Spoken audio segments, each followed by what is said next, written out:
I was staring at a spreadsheet my mother had emailed me with the subject line, "Outstanding balance, please review," when I first understood that some parents keep receipts on their children's childhoods, and mine had been meticulously tracking every dollar they'd spent on me for 28 years. The total at the bottom, highlighted in yellow and bolded for emphasis, read $30,247.89, and below it in red text was a note that said, "Payment plan available. Please contact me to discuss terms," as if I were a debtor who'd defaulted on a loan rather than a daughter who'd believed, perhaps naively, that her parents had wanted her. The timing of this invoice wasn't accidental.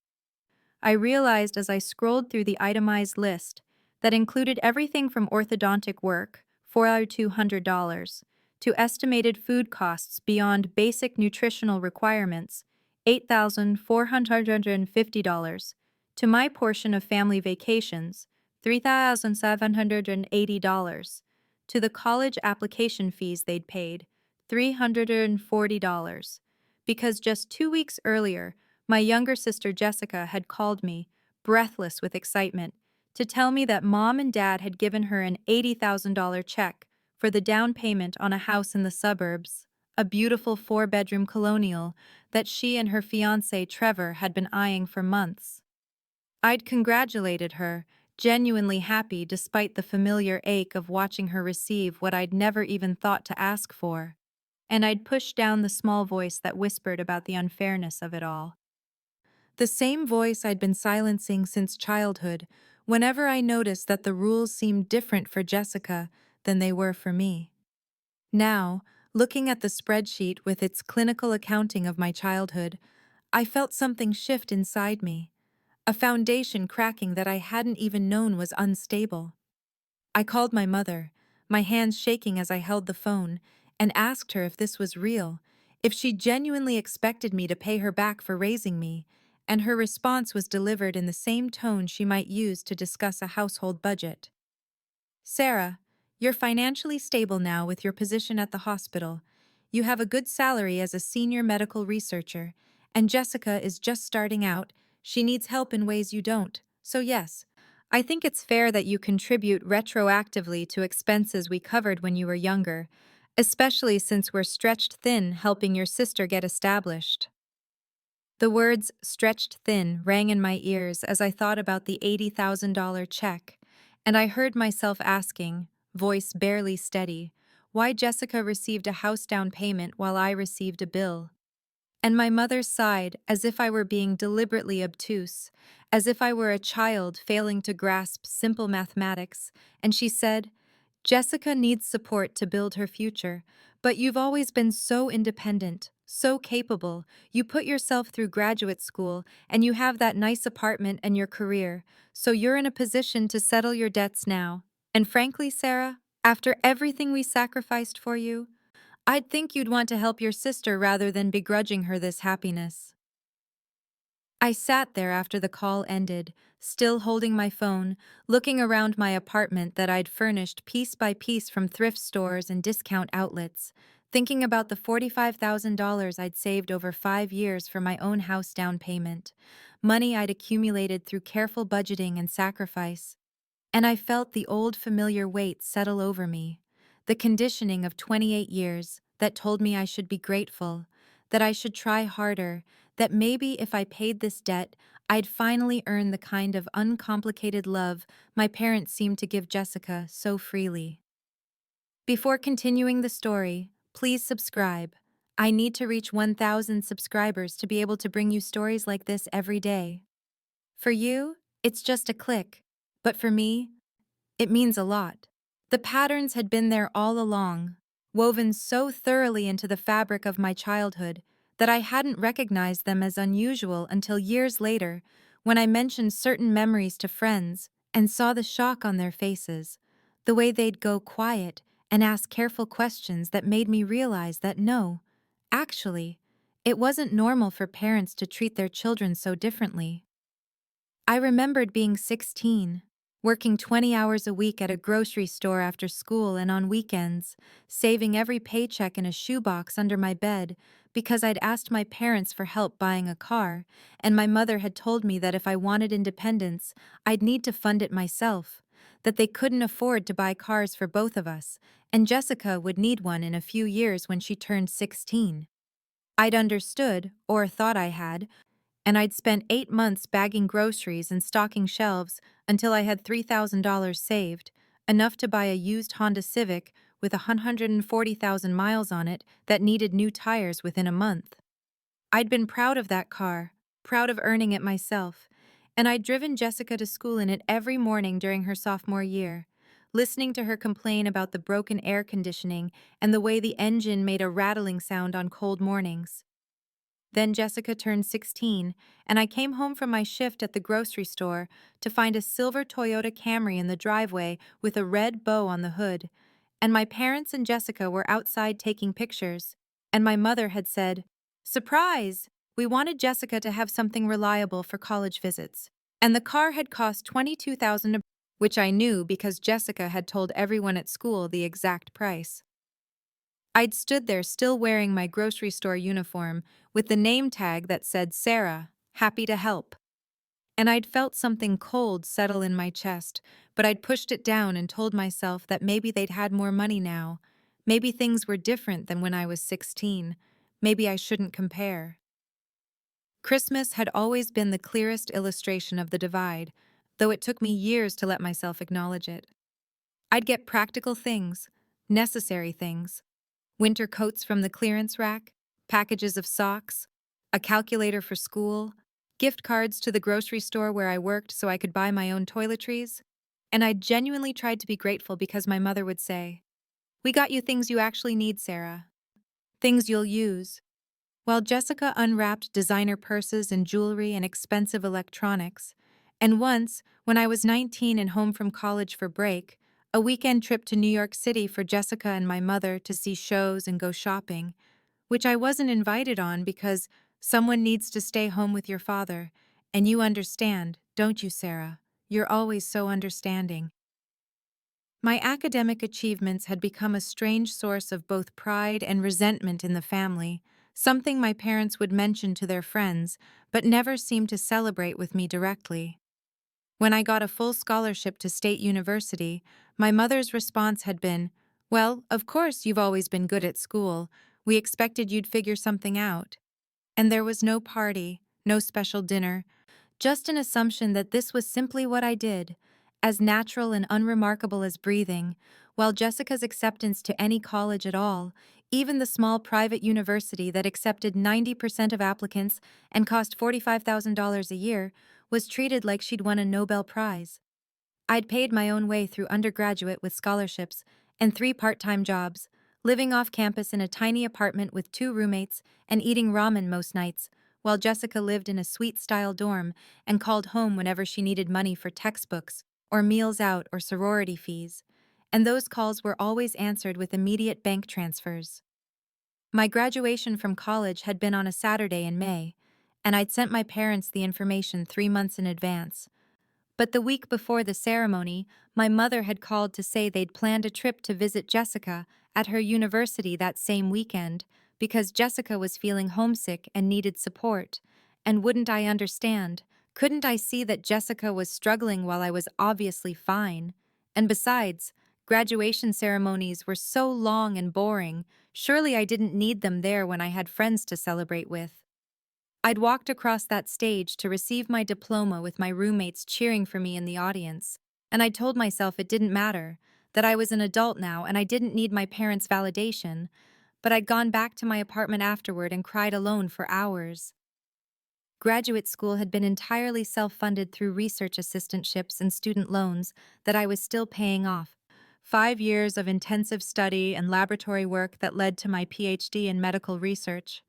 And my parents had missed that graduation too because it conflicted with Jessica's birthday weekend. But they'd thrown an elaborate party for Jessica when she finally finished her bachelor's degree after 5.5 years, inviting everyone we knew and giving speeches about her perseverance and determination.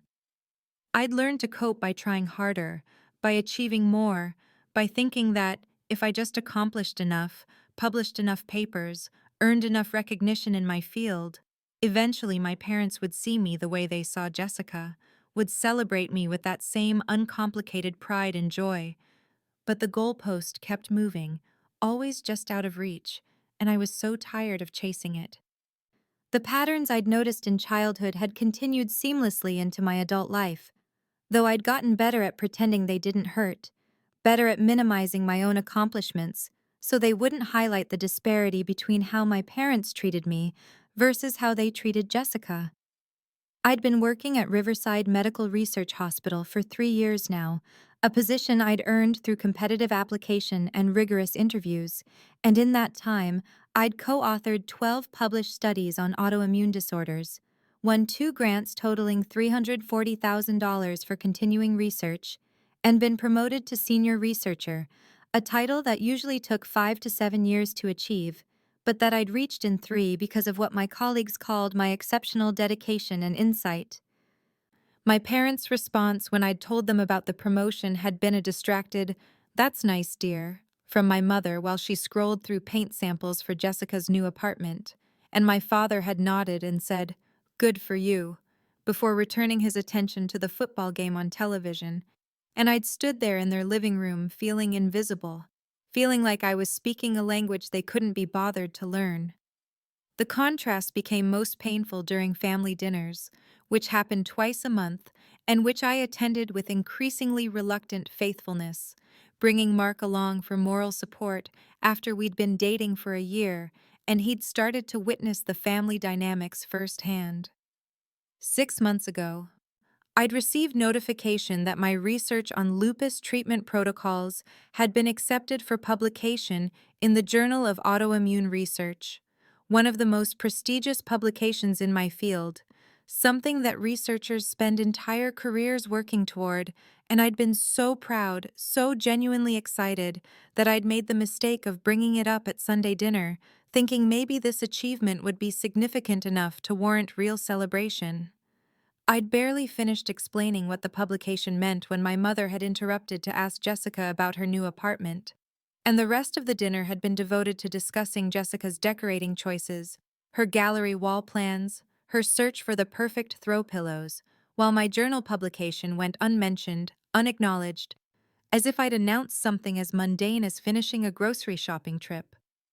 Mark had been furious on my behalf, bringing it up in the car afterward, saying, "Sarah, did you hear yourself trying to get their attention? You kept trying to explain why this publication mattered and they literally talked over you about throw pillows." And I'd found myself defending them, saying they were just excited for Jessica's first solo apartment, saying my career was expected to go well, so it wasn't as noteworthy, making excuses that sounded hollow even to my own ears. Jessica had gotten her entry-level marketing position at a small firm 8 months ago, her first real job after graduating, and my parents treated every minor work milestone like a major achievement, calling me to share that Jessica had successfully completed a client presentation or that her supervisor had praised her organization skills, expecting me to be as excited as they were, while my own achievements vanished into a void of indifference that I'd learned to expect but never quite learned to accept without pain. I took the invoice home that night and spread it out on my kitchen table under the bright overhead light. Studying every line item with the same attention to detail, I applied to research data at work, and the absurdity of it became more apparent with each entry I examined. There was $4,200 listed for food costs beyond basic nutrition, ages 10 to 15, with a note explaining that this represented the difference between what I'd actually eaten and what would have constituted a minimal adequate diet of cereal, rice, beans, and seasonal vegetables.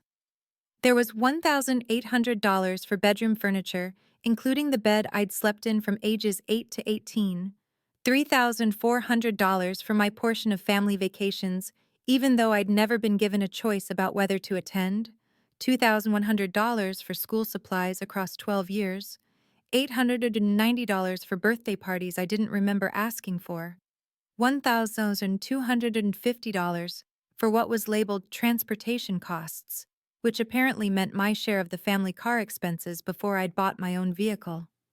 Mark came over an hour after I'd started reviewing the document and found me sitting there with a calculator, my savings account statement pulled up on my laptop, and when he read over my shoulder, his face went through a progression of expressions from confusion to disbelief to genuine anger. "Sarah, this isn't normal," he said, his voice tight with an emotion I rarely heard from him. "This isn't okay. Parents don't charge their children for having raised them. That's not how families work." I found myself defending them almost automatically, the words coming out before I'd consciously formed them, saying that maybe they had a point. Maybe I did owe them something for all those years of support. Maybe it was fair that now that I was financially stable, I should contribute back to the family, especially when Jessica was just starting out and needed help. Mark pulled out the chair next to me and sat down, taking my hand in both of his, and said very gently, "If that were true, why didn't they ask you to help Jessica directly? Why frame it as a debt you owe them? And why charge you for food you ate as a child?" I didn't have an answer for that, but I pulled up my savings account anyway and showed him the balance, $45,247.18, money I'd been saving for almost 6 years toward a down payment on a house, depositing every spare dollar that remained after paying my student loans and rent and expenses. I could pay the $30,247.89 they were demanding. It would devastate my savings, push back my plans for homeownership by years, but I could do it. My mother called while Mark and I were still sitting at the table, and I answered on the third ring, putting the phone on speaker. "Sarah, we need to discuss payment arrangements," she said without preamble, without asking how I was, or whether I'd had time to process the invoice. "Your father and I think $5,000 per month for 6 months would be reasonable. Can you commit to that timeline?" I heard myself saying, "I need to think about it," but she continued as if I hadn't spoken, explaining that Jessica's house needed furnishing and her wedding was coming up. Jessica had gotten engaged to Trevor 3 months ago, and hadn't I been paying attention? And there were going to be significant expenses associated with both events. "After everything we sacrificed for you," my mother said, her voice taking on that particular tone that had always made me feel guilty and small, "you'd deny your sister's happiness? You'd put your own savings ahead of family?" I looked at Mark and saw my own thoughts reflected in his expression, but I heard myself agreeing to the payment plan anyway, saying I'd transfer the first $5,000 within the week, and after I hung up, Mark said very quietly, "Sarah, why are you doing this?" I told him what I'd been telling myself for 28 years, that maybe this would finally be enough. Maybe once I'd paid this debt, they'd see me the way they saw Jessica. Maybe this was the price of admission to the love I'd been chasing my entire life. And even as I said it, I could hear how desperate it sounded, how much like a child still begging for scraps of affection from parents who had already decided I wasn't worth their wholehearted love. I made the first payment on a Tuesday morning, sitting at my kitchen counter with my laptop open to my bank's website, and I entered the routing numbers for my parents' account that my mother had texted me the night before with a message that said simply, "For transfer. Don't forget." I watched the balance in my savings account drop from $45,247 to $40,247, and waited for some kind of acknowledgement, some thank you, or at least confirmation of receipt. But none came that day or the next or the day after that. Just silence, as if I'd sent the money into a void, as if $5,000 of my careful savings meant nothing worth commenting on. The following Sunday, we had another family dinner, and I arrived with Mark to find Jessica practically vibrating with excitement, her left hand extended before she'd even fully opened the door to show me the engagement ring that Trevor had given her the night before. A platinum band with a round center diamond that caught the light and threw rainbow refractions across the entryway wall. 3 carats, Jessica breathed, pulling me inside while Mark followed with the wine we'd brought. "Trevor designed it himself. Isn't it perfect?" It was beautiful, objectively stunning, and I told her so with genuine happiness for her, even as I calculated that the ring had probably cost around $15,000, 3 times what Mark had spent on my ring that sat in my dresser drawer at home because I hadn't worn it to this dinner, hadn't wanted to invite comparison or draw attention from Jessica's moment. Dinner conversation revolved entirely around wedding planning. Jessica and my mother trading ideas about venues and color schemes and guest counts, while my father nodded along and occasionally offered opinions about the bar options. And I sat quietly pushing chicken around my plate until Jessica suddenly turned to me and said, "Of course you'll be my maid of honor, and I'm thinking the bridesmaid dresses should be sage green. There's this designer who makes them for about $300 each, and we'll need to plan the bachelorette party, maybe a weekend in Charleston?" I must have looked startled because she laughed and added, "Don't worry, I know you'll need to budget for it. Maybe start saving now?" I heard myself saying, "Jessica, I'm actually cutting back on expenses right now. I'm not sure I can—" But my mother interrupted with, "Well, that's your responsibility to manage, Sarah. Jessica shouldn't have to suffer or compromise her wedding vision because of your financial obligations." The words hung in the air, casual and cutting, and I saw Mark's hand tighten around his fork, but he said nothing because we'd agreed before coming that he'd let me handle my family in my own way. I wanted to point out that my financial obligations existed because I was paying them, paying for the crime of having been their child. But instead, I just nodded and said I'd figure it out. 2 days later, Mark proposed to me properly, taking me to the botanical gardens where we'd had our first date 3 years ago. And he got down on one knee by the rose garden and pulled out a small velvet box containing a ring that was modest and beautiful. A simple gold band with small diamonds across the top that he'd chosen carefully within his budget as a high school teacher. And I cried and said yes and felt genuinely happy for the first time in weeks. At the next family dinner, I was hesitant to announce our engagement, knowing it would be overshadowed by Jessica's wedding planning, but Mark squeezed my hand under the table, and I cleared my throat during a lull in conversation about Jessica's cake tasting appointments and said, "Mark and I got engaged last week." My mother looked up from her phone where she'd been scrolling through photos of wedding venues and said, "Oh, that's wonderful, congratulations," in the same tone she might have used to acknowledge that I'd gotten a haircut, and my father said, "Good for you both," and smiled briefly before Jessica launched into a story about Trevor's proposal, which had involved a flash mob and professional photographer, and the moment passed unremarked. My mother did add, as we were clearing plates later, "Well, you'll have to keep it small, won't you? Given your financial obligations." She said it matter-of-factly, as if she were commenting on the weather, and I felt Mark stiffen beside me at the sink, but I just nodded and kept scraping food into the trash. That same dinner, Jessica mentioned that her wedding budget was $75,000, and my parents were contributing $50,000, leaving Trevor's family and Trevor himself to cover the remaining $25,000, and I did the math automatically in my head, calculating that my parents were spending $50,000 on Jessica's single-day celebration while charging me $30,000 for 18 years of childhood. I made the second payment of $5,000 the following week, then the third 2 weeks after that, watching my savings account diminish to just over $30,000, money I'd spent 6 years accumulating now disappearing to satisfy a debt I was increasingly certain I didn't actually owe, and each time I transferred the money I waited for acknowledgement that never came, just my mother's cold accounting of what remained. I visited my grandmother Dorothy every Tuesday evening after work, a routine I'd maintained for the past 5 years, ever since my grandfather had passed away, and she'd asked if I might stop by occasionally to help with things around her house, though truthfully she was 78 and more capable than most people half her age, still driving herself to her book club meetings and managing her own finances and tending the garden that took up most of her backyard.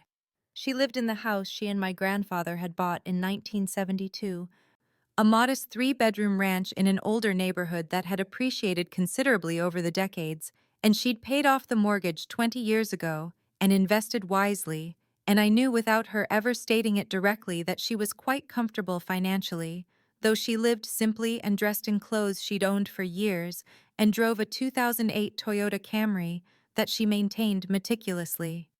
That Tuesday, 3 weeks after I'd made my third payment to my parents and watched my savings account dwindle to 30,247 times, I arrived at her house at 6:30 as usual and let myself in through the front door, calling out, "Grandma, it's me," and finding her in the kitchen preparing dinner for both of us.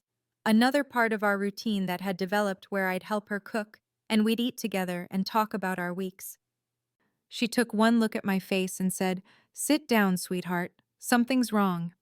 I tried to deflect, saying I was just tired from a long day at the research hospital, but Dorothy had known me for 28 years and raised 3 children of her own, and she wasn't fooled by surface assurances, and she dried her hands on a dish towel and sat down across from me at her small kitchen table and said very gently, "Sarah, talk to me. What's going on?" Something in her voice, in the genuine concern and the safety of this kitchen where I'd spent so many hours as a child when my parents had been too busy with Jessica or too disinterested in my activities, broke through the careful control I'd been maintaining for weeks, and I felt tears starting and then couldn't stop them, and the whole story came spilling out about the invoice and the itemized charges and the $30,247.89. My mother insisted I owed for the cost of my childhood, about Jessica's $80,000 house down payment and her $75,000 wedding that my parents were funding, about the 3 payments I'd already made while my engagement had been dismissed with barely a comment, about the way I'd spent my entire life trying to earn love that was given freely to my sister. Dorothy's face went through several transformations as I talked, from confusion to disbelief to a cold anger I'd rarely seen from her, and when I finally finished, she sat very still for a moment, before saying in a voice that was quiet but trembling with fury, "Your mother is doing what?" I pulled out my phone with shaking hands and showed her the invoice that I'd photographed and saved, watching as she scrolled through the line items, her lips pressing thinner with each entry, and she looked up at me and said, "Sarah, this is financial abuse. This is cruel. This is—" And then she stopped, her expression changing to something I couldn't quite read, and she said very carefully, "Sweetheart, did your mother ever tell you about the trust funds your grandfather and I set up for you and Jessica?" I stared at her, confused by the apparent change of subject, and said, "What trust funds?" and watched my grandmother's face drain of color as she realized I genuinely had no idea what she was talking about.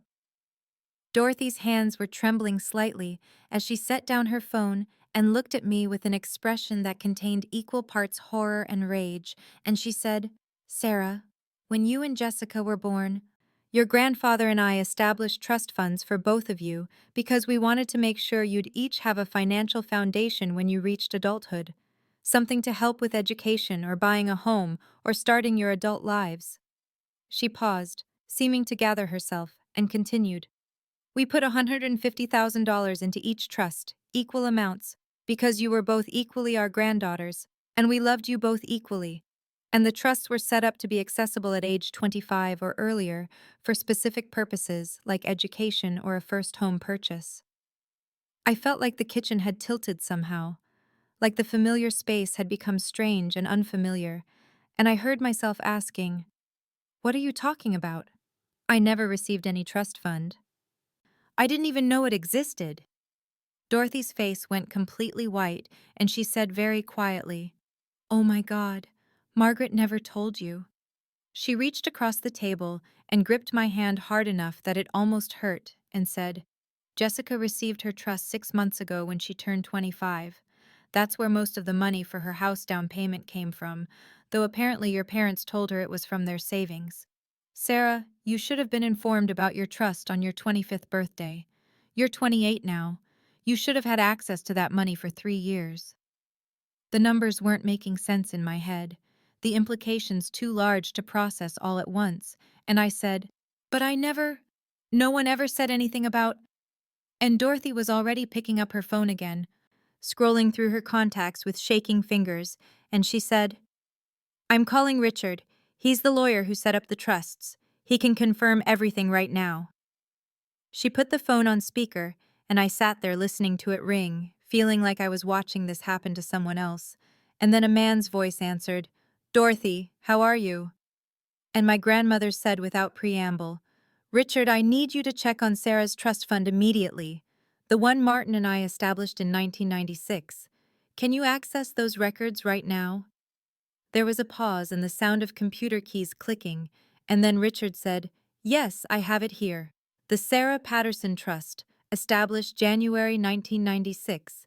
Initial funding of $150,000, currently valued at, let me see, $168,247.22, with accumulated interest and conservative investment growth over 28 years."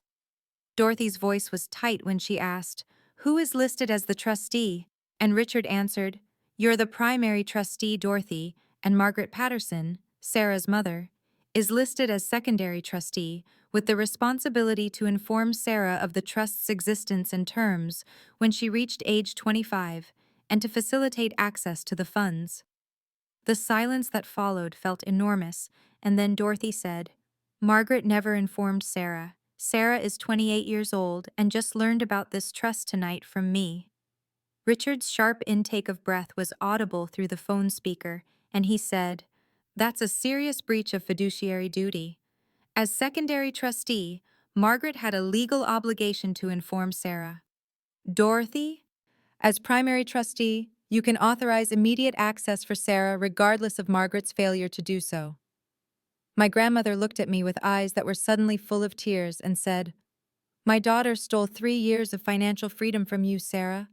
3 years when you could have bought a house, could have had security, could have made choices without the financial pressure you've been under."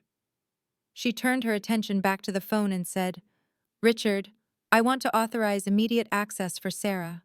What do we need to do?"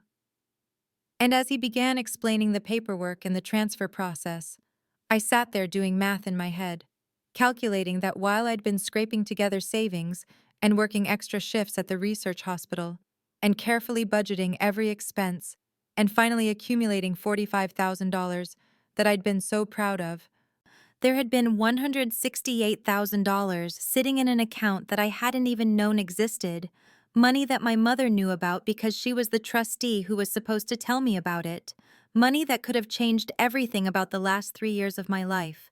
And my mother had said nothing, had watched me struggle and save and sacrifice, and then had demanded I pay her $30,000 for the cost of my childhood. I left my grandmother's house at 9:47 that evening, walking to my car in a daze while Dorothy stood in the doorway watching me with concern etched across her face, and I sat in the driver's seat for 10 full minutes before I felt steady enough to turn the key in the ignition, my hands shaking and my mind racing with calculations and realizations that were reorganizing everything I'd believed about my life for the past 28 years. I drove straight to the apartment Mark and I shared, the modest two-bedroom place where we'd been living together for the past year and a half, and I found him on the couch watching a documentary about deep-sea creatures, something he knew I'd normally find fascinating given my research background. But when he saw my face, he turned off the television immediately and said, "What happened?"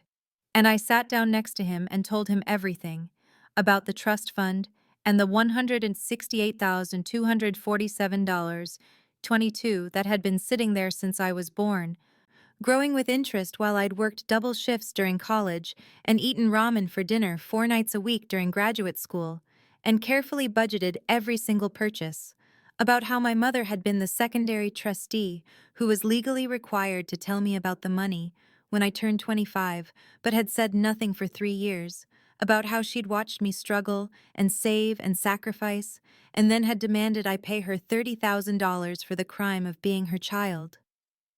Mark's face went through several transformations as I talked, shock giving way to understanding, and then to an anger I rarely saw from him, because he was generally the calmest person I'd ever met, someone who thought through problems methodically and rarely raised his voice. But now he stood up and paced across our small living room and said with barely contained fury, "This changes everything. You don't owe them anything. You don't owe them a single dollar. Sarah, she knew you had access to money and she still demanded you pay her. Do you understand how calculated that is? I did understand.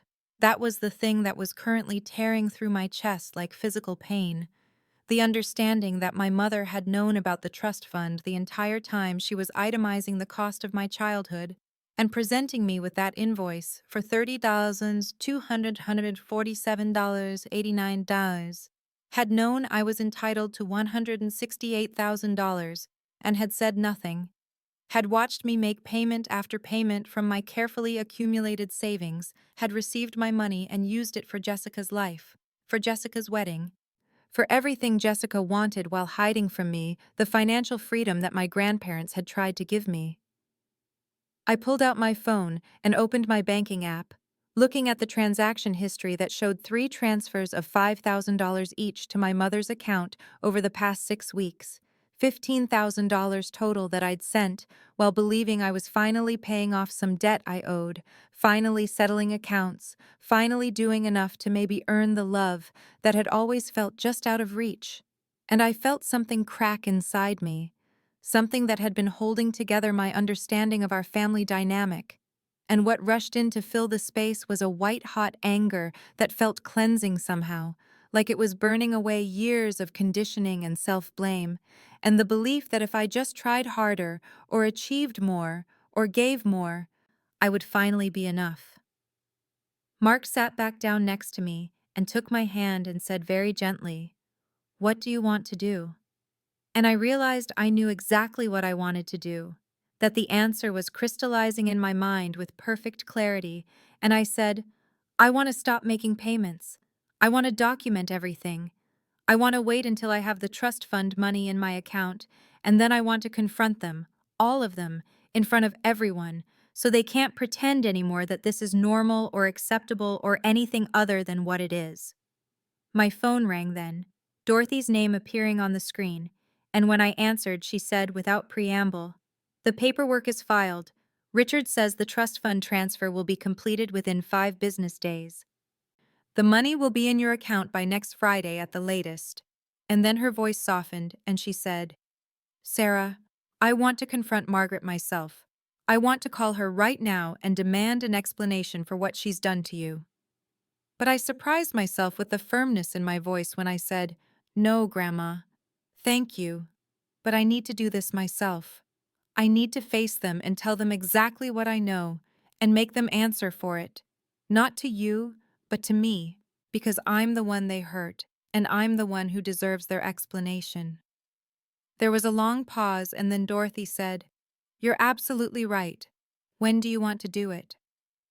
And I remembered that Jessica's engagement party was scheduled for 2 weeks from Saturday, a big celebration at my parents' house with extended family, and Trevor's parents, and everyone who mattered to them. Everyone who had watched the differential treatment over the years, but had maybe told themselves it wasn't as bad as it seemed. And I said, "Jessica's engagement party. I want to do it then, in front of everyone, so there's no way to pretend it didn't happen or rewrite the story later." And Dorothy's voice held something that might have been pride when she said, "I'll be there." The trust fund money appeared in my account on Thursday morning at 6:43 a.m., according to the timestamp on the bank notification that lit up my phone screen while I was still lying in bed next to Mark.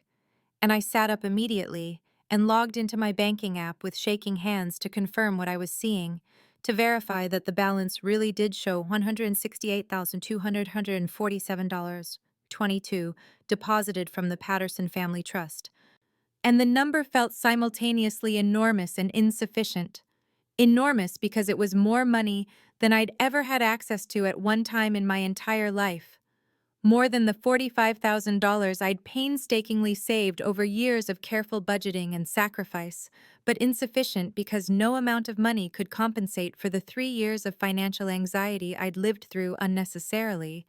The 3 years of watching every expense and denying myself small pleasures and feeling the constant low-grade stress of building security from nothing, while my mother knew the entire time, that there was $168,000 sitting in an account that should have been mine.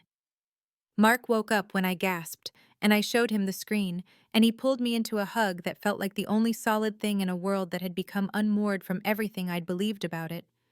And he said, "How do you feel?" And I realized I felt grief more than anything else. Grief for the version of myself at 25 who could have used this money to buy a small house, or invest in her future, or simply breathe a little easier.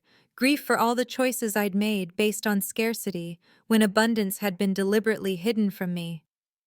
I went to work that day at the research hospital and tried to focus on the cell cultures I was monitoring and the data analysis I needed to complete. But my mind kept returning to the number in my bank account and to the decision I'd made with Dorothy's support. The decision to make one more payment to my mother. To maintain the pretense of compliance for just a little longer until Jessica's engagement party in 9 days, when I would lay everything out in front of witnesses who couldn't later be told a revised version of events. That evening, I transferred $5,000 to my mother's account, the fourth payment, bringing my total to $20,000 sent over the past 2 months. And I sat staring at the confirmation screen, feeling physically ill at the sight of my money flowing to her again. But knowing this was the last time, knowing I was building a case that would be undeniable. My mother's response came via text message 47 minutes later, and the casual cruelty of it took my breath away even though I should have been prepared after everything I'd learned. Received. 10K remaining. Expect final payment by end of month. Also, Jessica needs your bridesmaid dress size by Friday for ordering. No thank you, no acknowledgement of the sacrifice these payments represented, just a demand for more money and an assumption of my participation in Jessica's wedding as though I should be grateful to be included, and I showed the text to Mark and watched his jaw tighten with anger and said, 9 more days. I just have to hold on for 9 more days. I spent that weekend doing research that had nothing to do with my professional work, instead searching terms like financial abuse, parental manipulation, conditional love, and family scapegoat dynamics. And I found myself reading article after article, forum post after forum post, that described my exact situation with such precision that I felt simultaneously validated and devastated.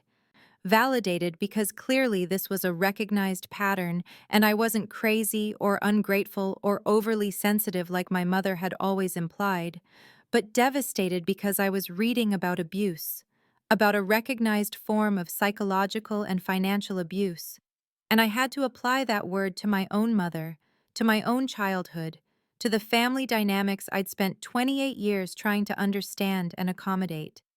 Mark helped me prepare for the confrontation with the kind of methodical thoroughness he brought to his work as a civil engineer, suggesting we role-play different scenarios and anticipate my mother's likely responses. And we spent Sunday afternoon in our living room with him playing the part of my mother while I practiced staying calm and stating facts clearly, practiced not getting drawn into emotional arguments or justifications, practiced remembering that I didn't need to convince her of anything. I just needed to tell the truth in front of witnesses. On Tuesday evening, I drove to Dorothy's house for dinner as I did most weeks, and she made her famous pot roast that had always been my favorite. And after we'd eaten and cleared the dishes, she sat me down at her kitchen table and said, "There are some things you need to know about your mother before Saturday, things that might help you understand, though they don't excuse anything she's done." I settled into the chair across from her and said, "Tell me." And Dorothy folded her hands on the table and began talking about my mother's childhood, about how Margaret had grown up as the younger of 2 daughters in a household where money existed, but was never quite enough for her mother's ambitions. About how Dorothy had worked as a nurse while my grandfather built his medical supply business, and they'd lived comfortably but not extravagantly. And about how Margaret had always seemed to resent that Dorothy worked, seemed to feel that her mother should have been more available, more focused on her. "Your mother was bright," Dorothy said. "Very bright. And she got into a good college, but she dropped out after 2 years when she met your father, and I think she's always regretted that decision, even though she'd never admit it, always wondered what she might have accomplished if she'd finished her education."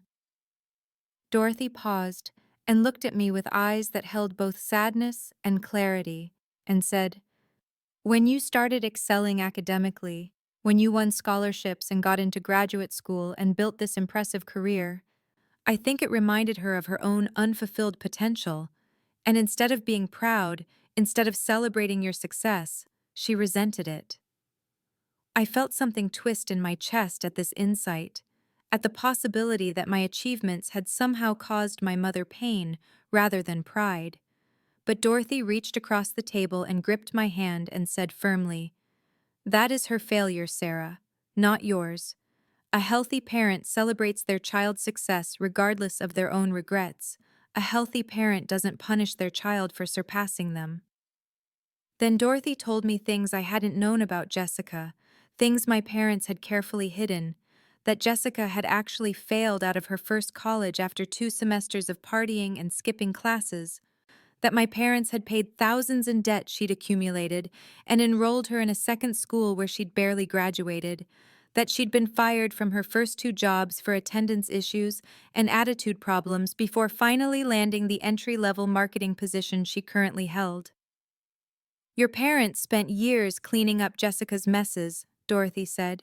"Spent money and time and emotional energy managing her struggles, and I think in some twisted way, your mother found that validating, found that it gave her purpose and made her feel needed in a way your self-sufficiency never did." I thought about the golden child treatment I'd witnessed my entire life and realized it was actually enabling, realized that what I'd interpreted as preference might have been desperate attempts to prop up a struggling child while taking for granted the child who didn't need propping, and while this understanding didn't make the differential treatment hurt any less, it did clarify that the dynamic had never been about my worth, but about my mother's needs, my mother's insecurities, my mother's inability to love both daughters in the ways they each required. Saturday evening arrived with the kind of crystalline autumn clarity that makes everything feel slightly unreal, the sun setting at 6:17 p.m. and casting long golden shadows across my parents' front lawn as Mark and I pulled up to the house at 7:03, exactly 27 minutes after the party's official start time, because I'd wanted other guests to arrive first, wanted witnesses already present for what was coming. My parents lived in Meadowbrook Estates, an upscale neighborhood where the houses all had 3-car garages and professionally landscaped yards. And as we walked up the stone pathway, I could see through the front windows that the house was already full of people, could hear the murmur of conversation and laughter drifting out into the cooling evening air, and I felt Mark's hand tighten around mine in silent support, while my other hand gripped the large manila envelope that contained copies of everything. The itemized invoice my mother had given me, screenshots of all 4 payment confirmations totaling $20,000, the trust fund documentation Dorothy's lawyer had provided, text messages showing my mother's casual demands and dismissive responses. I'd dressed carefully that morning, choosing a deep blue dress that Mark said made me look confident and professional, and I'd done my makeup with more care than usual, and I'd looked at myself in the mirror before we left and thought that I looked like someone who knew her worth, someone who was done apologizing for taking up space. The front door opened before we reached it, and Jessica appeared, radiant in a champagne-colored cocktail dress, with her hair styled in loose waves, and she threw her arms around me with genuine enthusiasm and said, "Thank God you're here. I need my maid of honor. Mom's been driving me crazy with last-minute details, and Trevor's parents just arrived, and his mother keeps asking about the seating chart."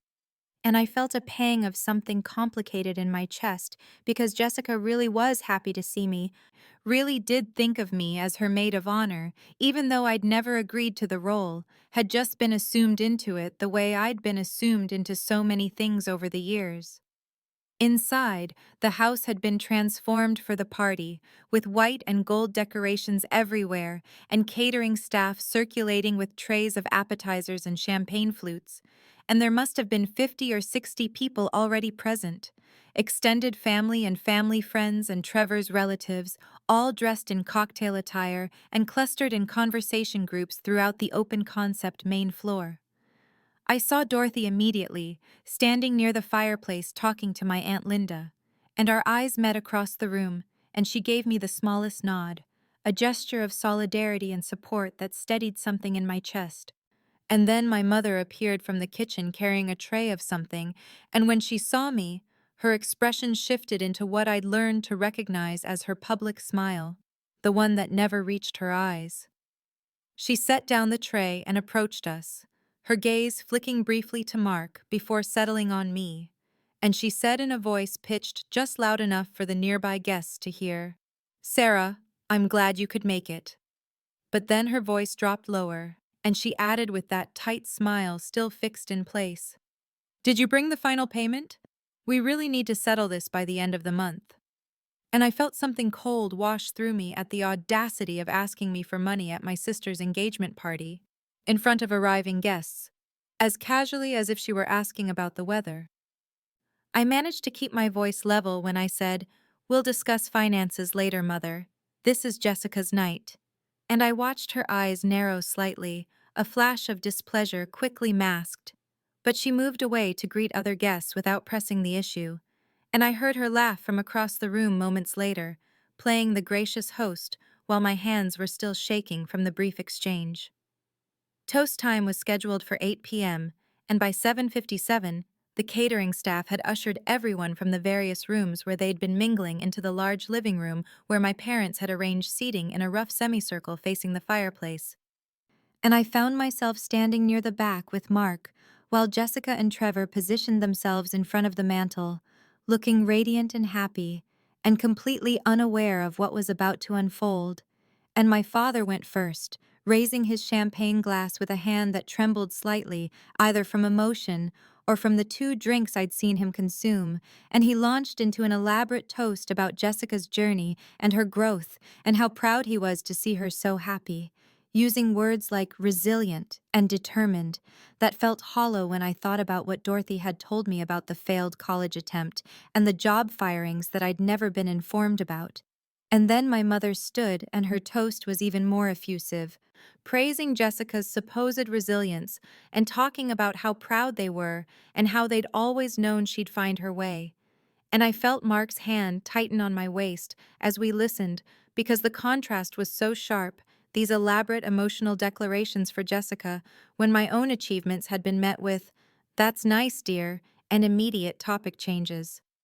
Trevor's parents toasted next, welcoming Jessica into their family with warm words that seemed genuine, and then Jessica turned to me with her champagne glass raised and said, "Sarah, would you toast?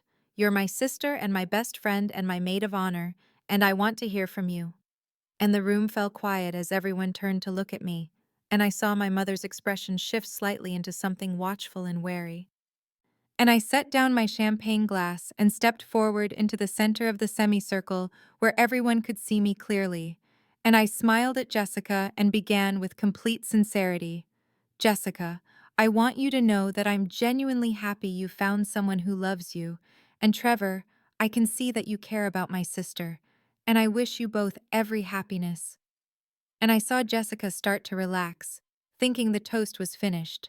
But then I said, "But Jessica, I need to ask you something in front of everyone here tonight, something I just learned recently myself." And her smile wavered and confusion crossed her face, and I asked clearly so everyone could hear, "Did you know about the trust funds Grandma Dorothy set up for us when we were born?" And the silence that fell over the room was immediate and total, the kind of silence where you can hear the clock ticking on the mantel and someone's champagne glass being set down too hard on a side table. And Jessica said, "What trust funds? What are you talking about?" And I kept my voice steady and said, "The trust funds of $150,000 each that Grandma established for both of us, to be distributed at age 25 or for major life purchases. You received yours 6 months ago when you turned 25. I was never told about mine." And my mother's voice cut in sharp and high. "Sarah, this is not the time or place for this discussion. This is your sister's engagement party." But I continued as though she hadn't spoken. "Mom, you demanded I pay you back $30,000 for what you called childhood expenses, and I've paid you $20,000 so far over the past 2 months, money that came from my savings that I'd been building to buy a house." And I heard gasps from multiple people in the room, heard Aunt Linda say, "What?" in a shocked voice. And Dorothy stood from where she'd been sitting in one of the armchairs near the window and said in a voice that carried clearly, "Yes, I'd like to hear about this too, Margaret." My mother's face had gone completely white, all the careful makeup she'd applied unable to hide the way the color drained from her cheeks, and my father stood next to her looking utterly confused, his expression shifting from bewilderment to dawning horror in a way that made me realize with sudden certainty that he genuinely hadn't known about all of it, that my mother had been operating at least partially alone in this cruelty.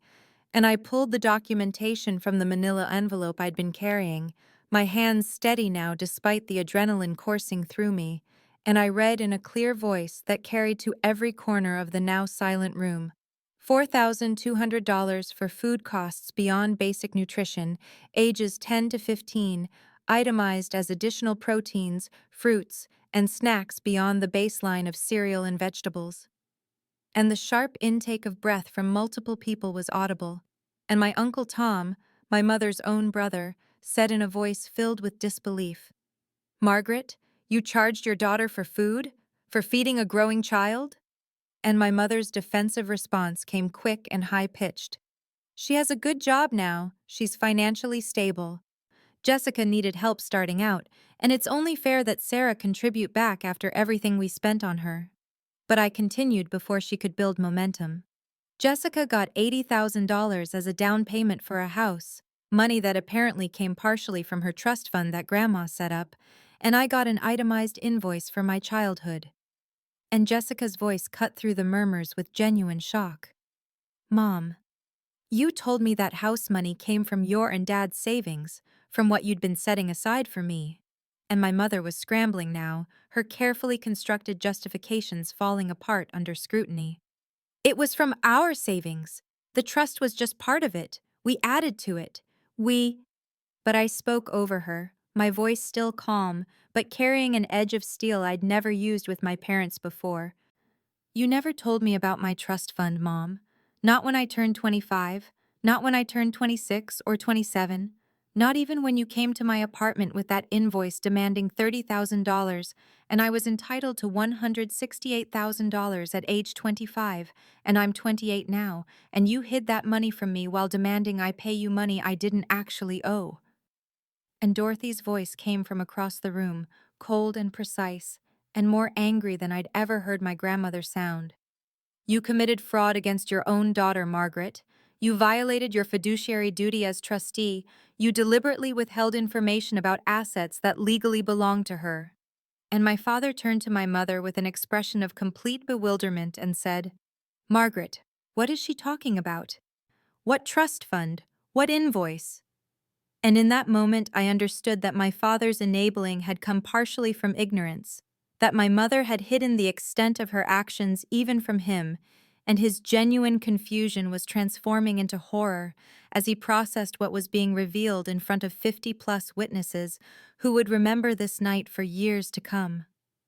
My mother's defense was crumbling visibly now, her carefully maintained composure fracturing under the weight of public scrutiny and family horror, and she said in a voice that had lost its earlier authority and taken on a desperate, defensive edge, "I kept track of expenses, because it's only fair, because we gave her so much, and she's successful now and Jessica needed help. But Aunt Linda, my father's younger sister, who had always been kind to me in quiet ways I'd appreciated, said with genuine incredulity coloring every word, 'Fair? Margaret, you kept a tab on your child? You charged her for her own childhood?'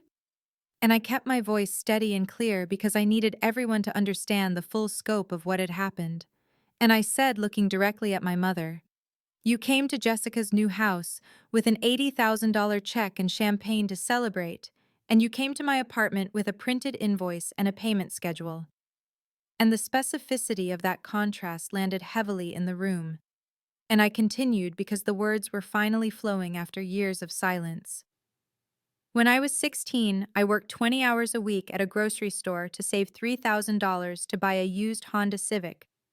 And when Jessica turned 16, you bought her a new car worth $22,000. And when I got a full scholarship to state, you said it was expected because I was smart. And when Jessica got accepted to any college at all, you threw a party with 100 people. And I saw extended family members nodding, remembering these incidents. And my cousin Rebecca, who was only a year younger than me, spoke up from where she stood near the doorway. I remember when Sarah won that research award, the big one from the National Medical Association, and Aunt Margaret, you didn't even go to the ceremony. You said you couldn't make it. And my mother's response came quick and sharp. I had plans that day. Jessica needed me for something important. I couldn't just. But I cut her off. My voice still calm, but carrying an edge that surprised even me. Jessica needed you to go shopping for apartment furniture, Mom, and my award ceremony was scheduled 3 months in advance. It was on the family calendar, and you chose a trip to IKEA over watching me receive national recognition in my field.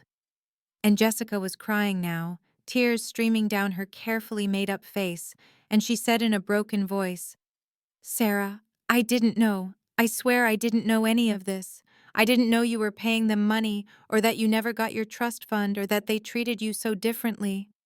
And I looked at my sister, and I believed her because I could see the genuine shock and horror in her expression, and I said gently because none of this was actually her fault. I know, Jess. I believe you. You were just loved the way children should be loved, and I don't blame you for that. I don't blame you for being the favorite or for receiving what you needed. And then I turned back to my parents and my voice hardened again. I blame them for making love conditional, for making me pay for the crime of being self-sufficient, for punishing me because I didn't need as much help. And Mark's hand was steady and warm on my back, supporting me through every word, giving me strength I hadn't known I possessed. My mother's final defense came sharp and desperate, her voice rising above the murmurs of the remaining witnesses, as she said with an edge of hysteria that made her sound like a stranger, You never needed us, Sarah. You always managed fine on your own, you never asked for help, you never seemed to want anything from us. And something inside me that had been carefully controlled throughout this entire confrontation finally broke open, and I heard my own voice, loud and raw with years of accumulated pain as I said, with an intensity that surprised even me. I was a child, Mom. I shouldn't have had to manage on my own. Children aren't supposed to have to earn their parents' love by being self-sufficient. And the words kept coming because they'd been trapped inside for so long. I needed you at my graduations. I needed you to celebrate my achievements, not because they were expected, but because they mattered. I needed you to love me without keeping a running tab of what it cost you.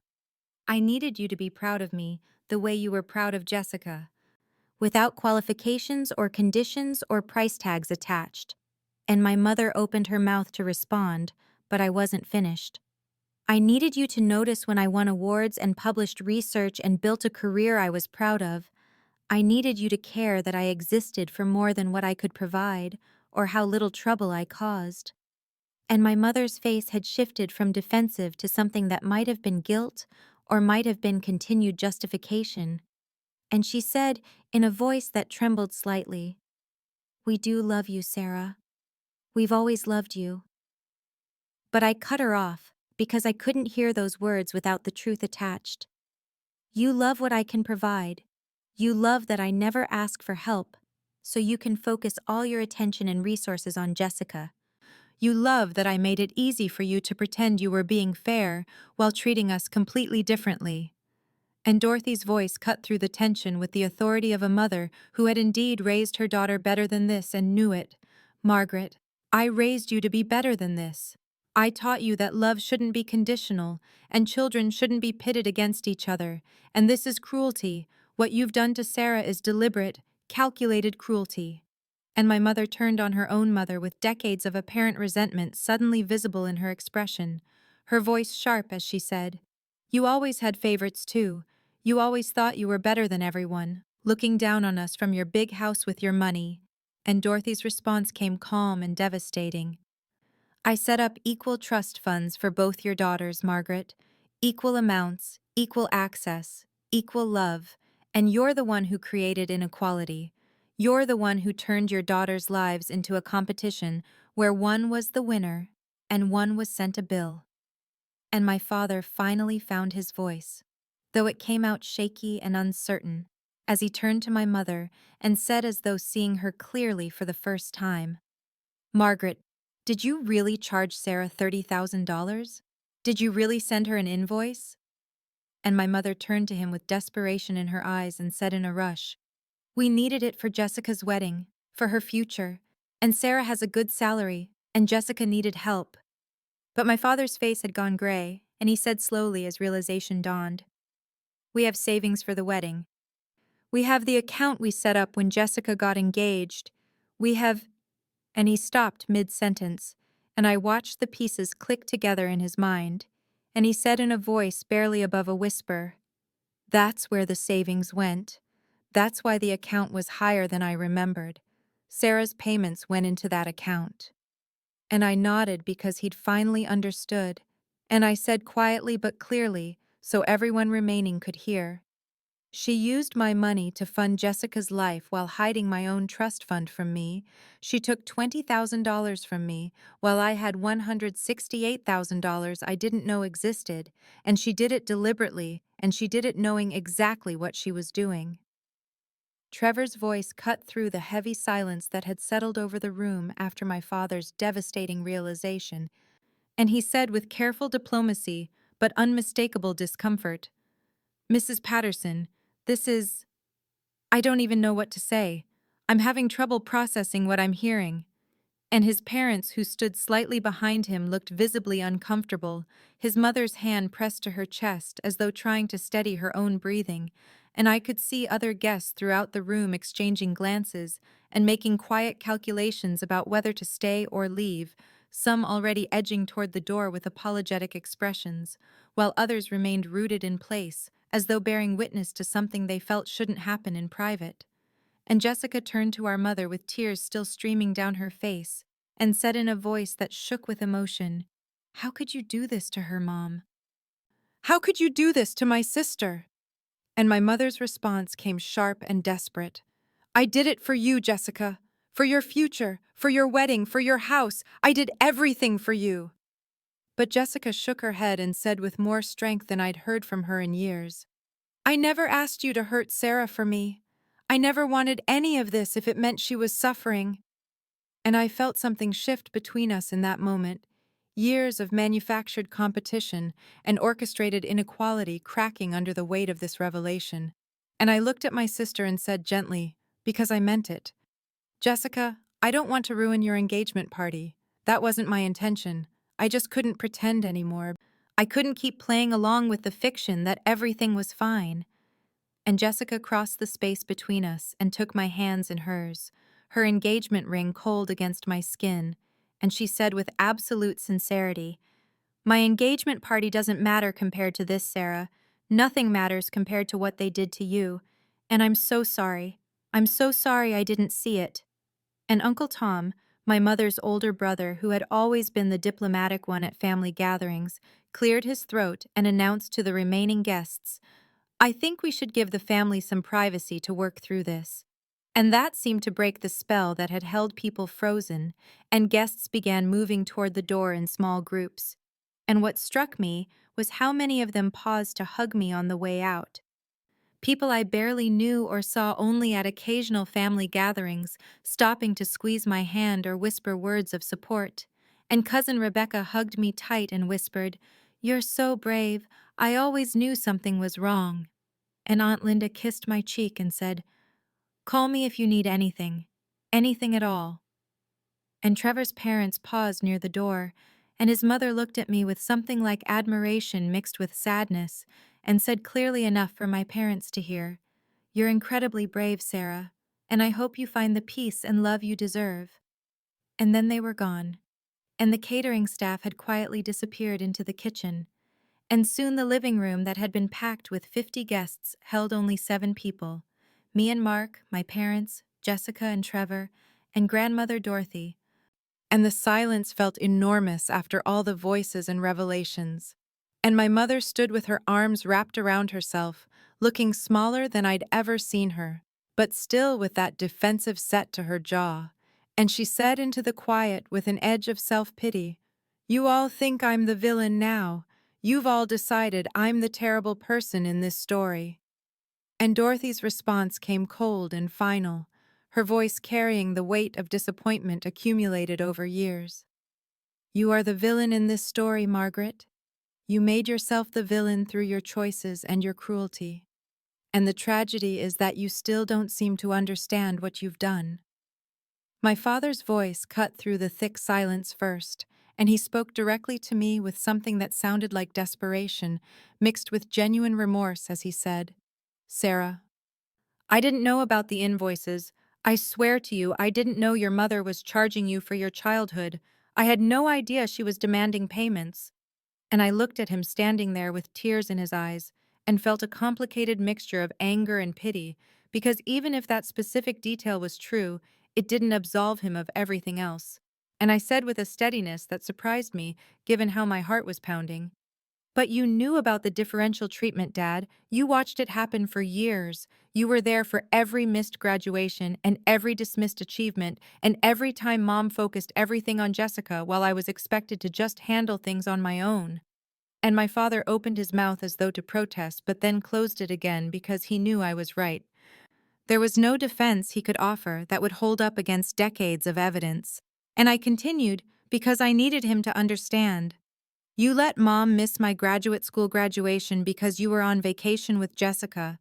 You said nothing when my research publication was ignored at family dinner. You stood by while she kept a running tab of what it cost to raise me like I was a business expense instead of your daughter." And my father's face crumpled, and tears started running freely down his cheeks as he said in a voice that shook, "I failed you, Sarah. I know I failed you. I thought I thought you didn't need the validation because you were so strong, because you always seemed to have everything figured out, and Jessica struggled so much and needed so much support, and I thought you understood." But I shook my head because that reasoning had been used to excuse my neglect for too long, and I said with all the accumulated pain of 28 years behind the words, "I needed my father. I needed you to be proud of me and show up for me and love me visibly, not just assume I was fine because I learned how to survive without you. And strong people need love too, Dad. Being capable doesn't mean I didn't need my parents." And the room was completely silent, except for my father's quiet crying, and somewhere in the house a clock ticking. And I turned to face my mother directly, because this next part was for her. And I said with absolute clarity, so there could be no misunderstanding, "I want the $20,000 back, every single payment I made, every dollar I transferred while you hid my trust fund from me." And my mother's face went from defensive to calculating, and she said quickly, "That money is spent. It went toward Jessica's house fund and wedding expenses. I can't just—" But I cut her off because I had anticipated this exactly. "Then you'll need to find it.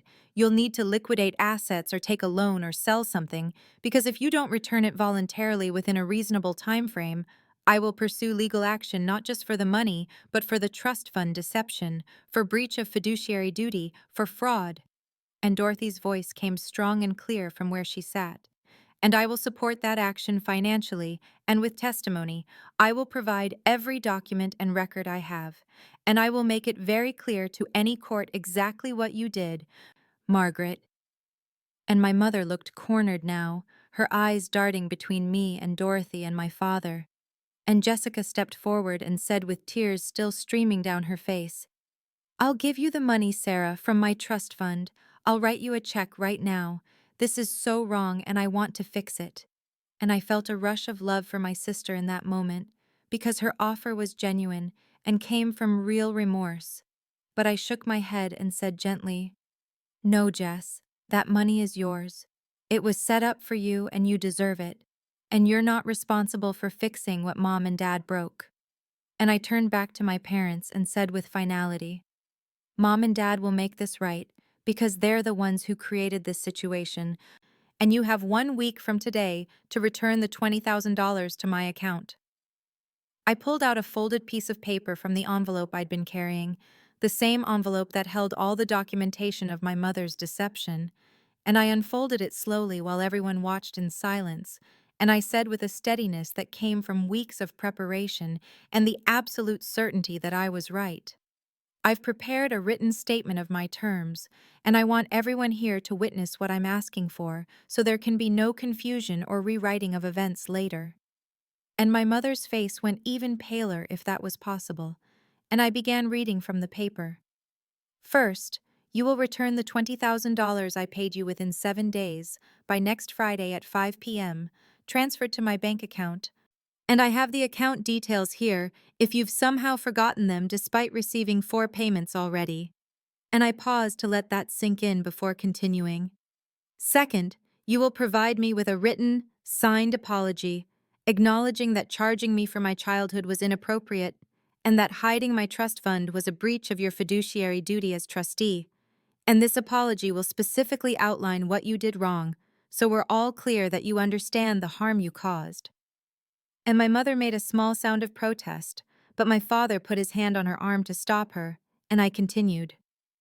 Third, going forward, if you want any relationship with me at all, you will attend my wedding with the same enthusiasm and financial support you're giving Jessica's, which means a contribution of $50,000 to match what you're giving her. And before you say you can't afford it, I know you can because I've seen your financial situation over the years, and I know what you spend money on when it matters to you. And Jessica was nodding through her tears, like she agreed with this, and I went on. Fourth, you will acknowledge my achievements and my career with the same pride and attention you give to Jessica's life events, which means coming to my research presentations when invited, remembering my work milestones, and stopping the dismissive, "That's nice, dear," responses that you've given me for decades. And my voice strengthened as I reached the final terms. And fifth, if you cannot or will not meet these terms, then I am prepared to have no relationship with you at all, because I've realized over these past few weeks that no relationship is better than one that requires me to pay for love, and I will pursue legal action for the trust fund deception and the financial abuse. And Grandma Dorothy has already committed to supporting that action with testimony and financial resources. And I looked up from the paper and met my mother's eyes directly. These terms are non-negotiable. I've spent 28 years trying to negotiate for your love and approval, trying to be good enough and successful enough and independent enough to earn what you gave Jessica freely, and I'm done negotiating. You either meet these terms or you lose me entirely. And that choice is yours to make. And the room was completely silent, except for the sound of my mother's rapid breathing, and somewhere outside a car door closing as one of the last guests departed, and Dorothy spoke into the silence with absolute authority in her voice. Those terms are more than fair, Margaret. They're generous considering what you've done, and I suggest you accept them because you're very close to losing your daughter forever and possibly facing legal consequences that would be far more costly than $50,000 and an apology.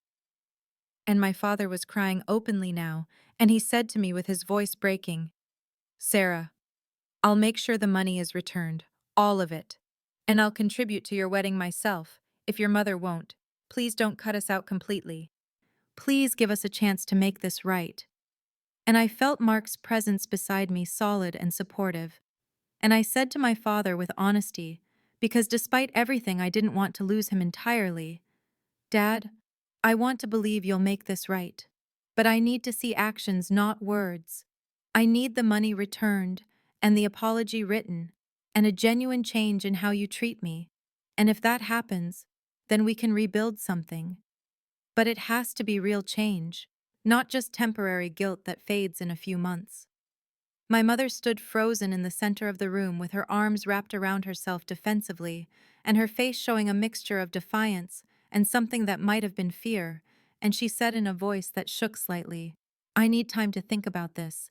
You're asking me to just hand over $20,000 and humiliate myself with some written apology, and I need time to process what's happening here.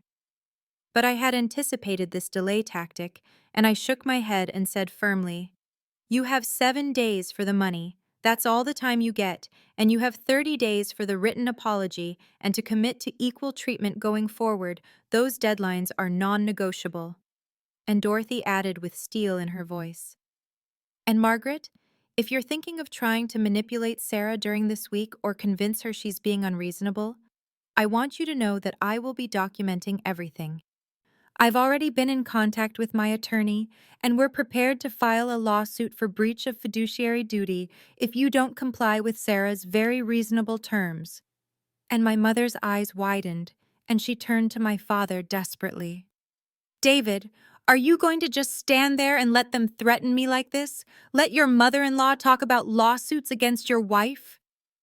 And my father looked at her with an expression I'd never seen before, something between disappointment and disgust, and he said quietly, "Margaret, you charged our daughter $30,000 for being born and raised in our house. You hid a trust fund from her for 3 years while demanding she pay you back for her childhood. I don't think Sarah and Dorothy are the ones making threats here. I think you've been emotionally and financially abusing our daughter for years, and I was too blind or too weak to see it." And hearing my father finally acknowledge what had been done to me broke something loose in my chest, and I felt tears starting, but I refused to let them fall yet. And Jessica moved closer to me and put her hand on my arm and said to our parents, "I'm on Sarah's side in this. I want you both to know that right now, what you did to her is unforgivable, and if you don't make it right, then you're going to lose both your daughters, because I can't have a relationship with you knowing you treated my sister this way." And my mother looked absolutely stricken at Jessica's words because Jessica had always been her focus and her favorite, and losing Jessica's approval was clearly more painful than anything else that had happened tonight. And Trevor stepped forward and said respectfully but firmly, "Mr. and Mrs. Patterson, Jessica and I will postpone our wedding if necessary until this is resolved. We're not going to celebrate our marriage while her sister is being treated this way by her own parents." And I felt a rush of gratitude toward both of them, even though I knew this night had destroyed what should have been a happy celebration for Jessica. And my mother seemed to realize she was completely alone in the room with everyone united against her, and she looked around at all of us with something like panic in her eyes before she said in a breaking voice, "I was just trying to be fair. I was just trying to make sure both my daughters were taken care of." But Dorothy cut her off sharply. "No, Margaret. You were trying to punish Sarah for being successful without you, for not needing you the way Jessica needed you, and you were trying to take credit for her success by claiming you financed it, when really she earned everything herself while you actively hindered her." The silence that followed Dorothy's cutting assessment stretched for what felt like minutes, but was probably only seconds, and I watched my mother's face cycle through emotions rapidly. Denial, giving way to anger, giving way to something that might have been the first genuine shame I'd seen from her all evening. And she looked around the room one more time, as if searching for an ally and finding none. And finally she said in a voice so quiet I almost didn't hear it, "I never meant to hurt you, Sarah. I just thought you were so capable, and Jessica needed more help, and I didn't realize I was being unfair." And I wanted to believe her. Some part of me that was still the little girl seeking her mother's approval wanted desperately to believe that this had all been a terrible misunderstanding rather than deliberate cruelty. But I had learned too much in the past few weeks about patterns of behavior and financial abuse, and I knew that ignorance wasn't an excuse when it lasted for decades. And I said with as much compassion as I could manage, because despite everything she was still my mother, "Maybe you didn't set out to hurt me. Maybe you really believed you were just helping Jessica more because she needed it. But the impact on me was devastating, regardless of your intentions. And the fact that you hid my trust fund while demanding repayment for my childhood crosses a line from favoritism into fraud. And you have to take responsibility for that." And my father moved closer to my mother and put his hand on her shoulder, and he said to both of us, "Margaret, Sarah is right, and we need to make this right immediately. I'll call the bank first thing Monday morning, and we'll get the $20,000 transferred back to Sarah, and we'll write the apology she's asking for, and we'll contribute equally to her wedding, because that's what we should have been doing all along." And I felt a small easing in my chest at my father's words, because at least one parent seemed to genuinely understand the gravity of what had happened, and Jessica wiped her eyes and said, "I want to help too. I want to be part of making this right, Sarah. Can we have dinner next week, just the two of us, so I can understand everything I didn't see growing up? And I nodded at her because I believed her remorse was genuine, and I didn't want to lose my sister even if I had to distance myself from my parents. And Mark squeezed my hand, and I squeezed back, grateful beyond words for his steady presence through all of this. And Dorothy stood and gathered her purse and said with finality, "I'm going home now, but Sarah, you'll call me tomorrow and we'll discuss next steps. And Margaret, David, I expect you to fulfill every single term Sarah outlined, because if you don't, you'll be hearing from my attorney, and I promise you, that will be far more expensive and painful than simply doing the right thing now." And my mother flinched at Dorothy's words but nodded slightly, and Trevor cleared his throat and said, "Jessica and I are going to head out too. But Sarah, Mark, we'd love to have you over for dinner this weekend if you're available. I think Jessica and I need to understand our own family dynamics better before we get married." And I appreciated his thoughtfulness and told him we'd check our calendar. And then it was just the four of us, my parents and Mark and me, standing in the destroyed remnants of what was supposed to be a celebration.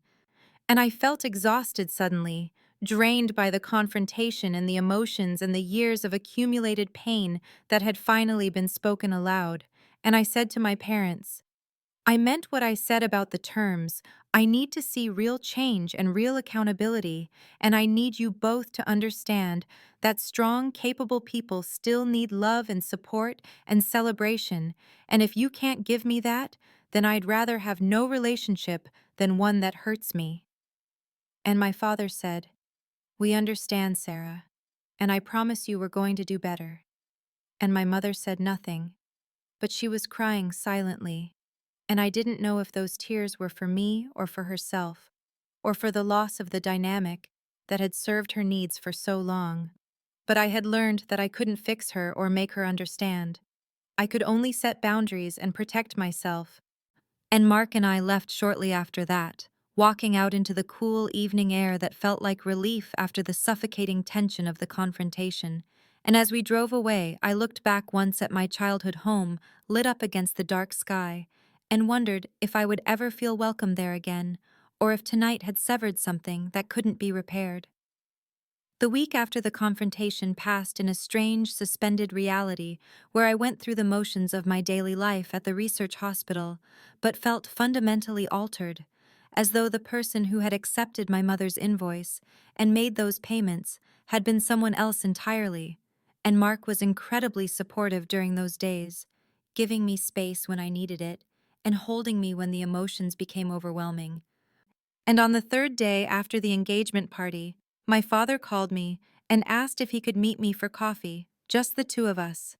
And I agreed, partly because I wanted to hear what he had to say, and partly because I still loved him, despite everything, and hoped he might be capable of real change. We met at a small cafe near the hospital on Thursday afternoon, and he looked older than I remembered, with new lines around his eyes and a heaviness in his posture. And when I sat down across from him, he said immediately, "I've opened a separate account and I'm transferring $20,000 to you today. It should be in your account by tomorrow morning." And I felt a small release of tension I hadn't realized I was holding because I had genuinely wondered if they would comply or if I would have to follow through on my threat of legal action. And he continued, "Your mother is very angry with me for doing this without consulting her, but I told her that this isn't a discussion, this is us correcting a terrible wrong. And Sarah, I need you to know that I didn't know about the invoice. I knew she was asking you for money, but I thought it was a loan you had agreed to. I didn't know she had itemized your childhood and presented it as a debt." And I believed him because my father had always been conflict avoidant rather than cruel, although his passivity had enabled my mother's behavior for decades. He pulled out a folded piece of paper from his jacket pocket and slid it across the table to me and said, "I wrote this last night. It's my apology to you. Separate from whatever your mother writes, because I need to take responsibility for my own failures as your father." And I unfolded it with shaking hands and read his careful handwriting, describing how he had failed to protect me from differential treatment, how he had mistaken my strength for not needing support. how he had prioritized keeping peace with my mother over advocating for me, and how he understood now that his silence had been its own form of harm. And by the time I finished reading, tears were streaming down my face, because this was what I had needed for so many years. Someone to acknowledge that what had happened to me was wrong, and that I had deserved better. My father was crying too, and he reached across the table and took my hand and said, "I know I can't undo the past. I know I can't give you back your childhood or make up for all the times I should have spoken up and didn't, but I want to try to build something better going forward if you'll let me. And I want you to know that I'm proud of you. I'm so incredibly proud of the person you've become, despite having parents who didn't give you the support you deserved." And I squeezed his hand and said through my tears, "Dad, I needed to hear that more than you know. And I appreciate this apology, I really do, but I need to see consistent change over time. I need to see you standing up for equal treatment and challenging Mom when she's unfair, because a written apology is a start, but it's not enough by itself." And he nodded vigorously and said, "I understand, and I'm committed to that. I've already told your mother that we're contributing equally to your wedding, the same amount we're giving Jessica, and that we're attending all your events going forward. And if she has a problem with that, then she can deal with me." And I felt hope flickering cautiously in my chest, because maybe my father was capable of change. Maybe this crisis had finally pushed him to find his spine after years of enabling. We talked for another hour about practical matters, and he told me that my mother was devastated by Jessica's reaction more than anything else. That losing Jessica's admiration had shaken her in a way that my pain never had, which hurt to hear but didn't surprise me. And he said my mother was in therapy now, that he had insisted on it as a condition of staying in the marriage, and I told him that was good, but that her healing wasn't my responsibility, that I needed to protect myself first and foremost, and he agreed without defensiveness, which felt like progress. And when we parted ways outside the cafe, he hugged me tightly and said, "I love you, Sarah. I'm sorry I didn't show it better. I'm sorry I let you down." And I hugged him back and said, "I love you too, Dad," and meant it, even though I knew our relationship would never be what it might have been if he had been a stronger advocate for me throughout my life.